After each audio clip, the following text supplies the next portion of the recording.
I'm with Andres Gutierrez from Citizenship and Residence by investment consultants CS Global Partners. How has supply and demand in the investor immigration industry changed, and what's driving those changes? The demand is based on what we call the three pillars of citizenship, which is basically physical safety, financial security, and lifestyle and accessibility. So at the end of the day, a person cannot be entirely happy if their family or their own personal safety is at compromise, or they cannot do business properly. And the increasingly need of doing business worldwide, from Asia to South America to North America, passing through Europe and Africa. Obviously the countries have realized this, and they have been offering different solutions to this. We have in the residence programs, in the citizenship programs, and this is a way of enabling these applicants to financial stability or further business prospects, but also drive foreign investment into their own economies. There's been a rise in residence by investment programs alongside citizenship by investment. What's the difference, and why choose one or the other? From a legal perspective, residence, it is the legal right to live in a certain jurisdiction. Citizenship, on the other hand, is being a citizen of a nation, which obviously entitles the right to reside in that nation, but at the same time having the same rights and obligations and duties as the citizens of that nation, and the ability to apply for a passport.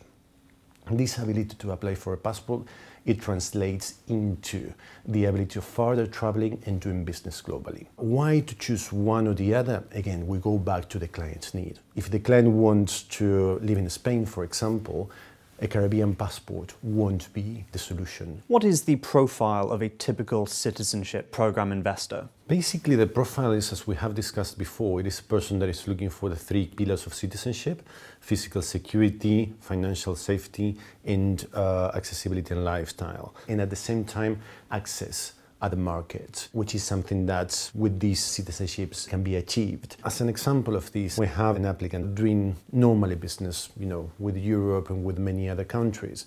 The problem is that from one day to the other, this person wasn't able to travel. If a person is not able to travel, well, perhaps it is fine. But for this particular business person, he was the only supplier of baby nappies and baby food and so on for his country. So it doesn't affect only the entrepreneur, but it also affects the entire population. So what this person did was basically he acquired a second citizenship, and with that citizenship was able to travel, was able to start that business going again, and that supply into the country again. So this is a triple win situation, because this has allowed this person to travel freely on one side, to do business globally. That has allowed the country that gave him citizenship to receive his foreign direct investment, but at the same time, the citizens of his country where he has his business have been allowed to start receiving nappies again. And what's next in this rapidly evolving industry? We see from our perspective for the future more program offering, because at the end of the day,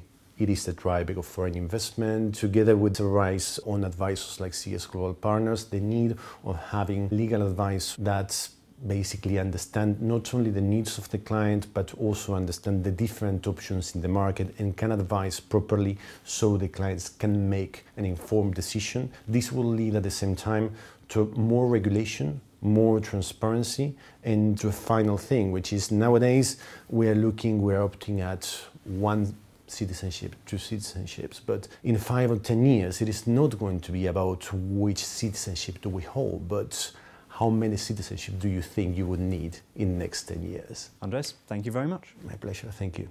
Thanks for watching. Click through to watch the first half of this interview with Andres Gutierrez, discussing what makes a good citizenship by investment program and which country has the best. And please subscribe for the latest international business insights from worldfinance.com.